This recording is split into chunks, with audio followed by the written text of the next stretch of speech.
Assalamu alaikum hürmetli televizyon köylüler. Uygur televiziyasının gündelik haberlerini görüşünle karşılayınız. Amerika Prezidenti Donald Trump Aksaray'da Uygur kızı Cevher İlham bilen görüştü. Merhum yazgıcı Nur Muhammed Tohti kişilik hukuk himayecileri hatırsı kirgizildi.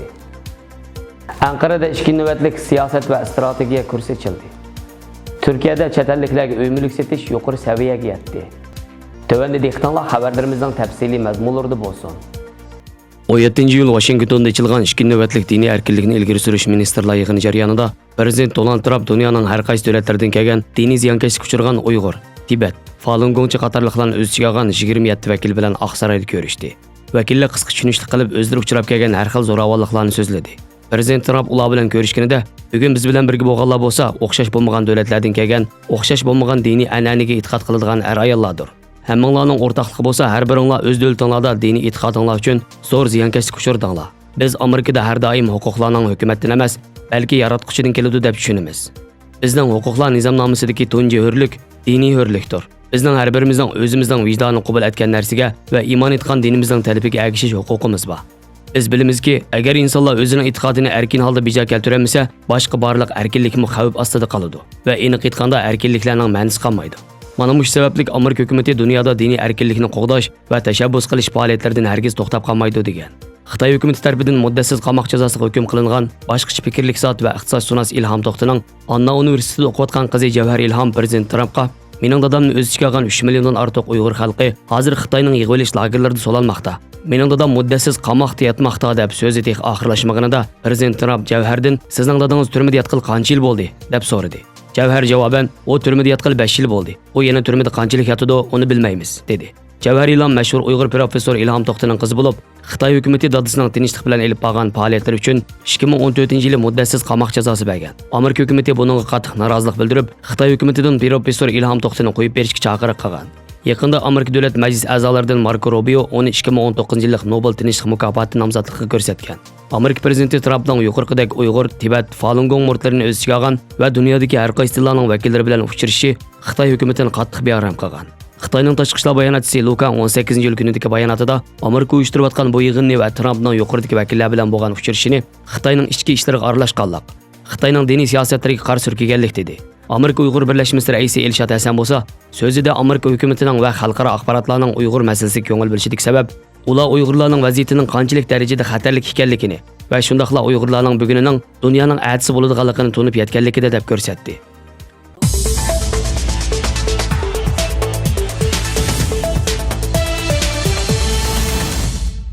Xitoy hukumatining lager qamalgandan keyin shahid bo'lgan munavvar yozuvchi Nur Muhammed To'xti yaqinda kishilik huquq himoyachilari xotirasi kirgizildi. Nur Muhammed To'xti haqidagi tushuntirishda uning hayot kechirmishlari va adabiy ijodiyat hayoti, uning adabiyot orqali Uyg'urlarning kishilik huquq sohasidagi og'ir masalalarni, jumladan tengsizlik, nomrodlik, yetimlar masalasi, ayollar masalasi qatorliqlarni ko'rsatib berganligi, shundaqla mush sababdan lagerga elib ketilganligi, oxirida shahid qilinganligi bayon qilingan. Ma'lum bo'lishicha, kishilik huquq himoyachilari xotirasi tashkiloti Osiyo, Afrika va Latin Amerika qit'alarida kishilik huquq sohasi bo'yicha xizmat qiladigan dunyoviy tashkilot ekan. Xitoy hukumati yaqinda Nur Muhammed To'xtining o'limi haqidagi ma'lumotlarni inkor qilib, uning hech qachon lagerga elib berilmaganligini, shundaqla uning hech qanday parakandichilik uchirmaganligi haqida so'z qilgan. Lekin xabarda kishilardan egilgan ahvollar bo'lsa, Xitoy hukumatining e'tiqodlarining butunlay yolg'on ekanligini isbotlagan edi.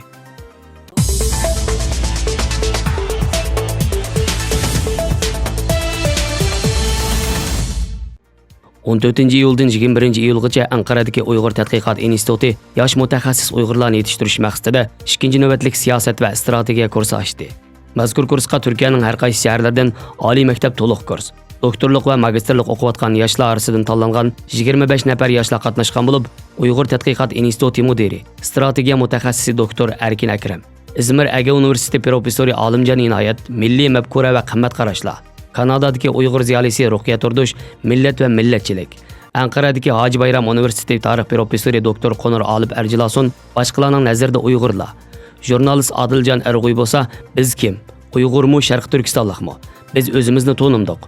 O'zimizni qanday bayon qilishimiz kerak? Amerikadagi Uyg'ur advokat Nuri Turkal apandi Skype orqali qonun va xalqaro qonun. Iqtisodshunos Muhammadjon Bug'ra iqtisod va savdo yuksalayotgan Xitoyning kuchi. Shvetsiyadagi Uyg'ur yosh Nijat Turg'un apandi xalqaro munosabatda Sharq Turkiston qatorliq temalarda dars so'zildi. Doktor Erkin Akram yana davlat va siyosat, xalqaro egilik huquqi, davlatlar va xalqaro munosabat, g'arbdan kelgan hokimiyatlar aro munosabatlar, tarix va strategiyalik tafakkur, xalqaro sahnasidagi o'zgarishlar deganga o'xshash bir qator temalarda dars so'zlamoqchi bo'lib, bu kursda universitetlarda o'rganilmaydigan Uyg'ur da'vosi uchun foydali ma'lumotlarning o'rgatilayotganligini bildirdi.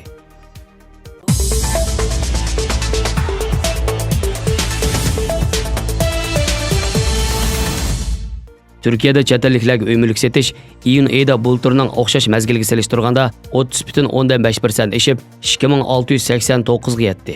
Türkiye statistik organining iyun oyidagi aloqador statistikalik ma'lumotlarga asoslanganda chet elliklarga uy mulk setish iyun oyida bulturning o'xshash mazgilga solishtirganda 30,5% eshib 2689 yurish uyga yetgan.